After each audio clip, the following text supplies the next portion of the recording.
সিরাজগঞ্জে বিশেষ অভিযানে ২১ কেজি গাঁজাসহ দুজন মাদক ব্যবসায়ী গ্রেফতার। শাকিল আহমেদ, রায়গঞ্জ সিরাজগঞ্জ প্রতিনিধি।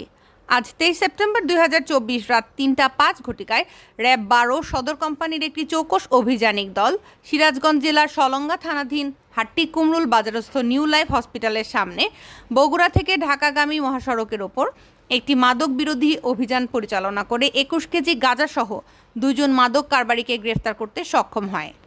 এছাড়াও তাদের সাথে থাকা গাঁজা পরিবহন ও ক্রয় বিক্রয় কাজে ব্যবহৃত একটি প্রাইভেট কার জব্দ করা হয়।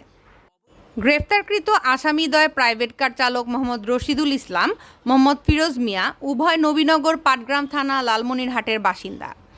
প্রাথমিক জিজ্ঞাসাবাদে জানা যায় যে আসামিদ্বয় দীর্ঘদিন যাবৎ লোকচক্ষুর আড়ালে রংপুর বিভাগের বিভিন্ন জেলা থেকে রাজধানী ঢাকা সহ দেশের বিভিন্ন জেলায় তাদের নিজস্ব প্রাইভেট কার যোগে পরিবহন করে গাঁজা ক্রয় বিক্রয় করে আসছিল।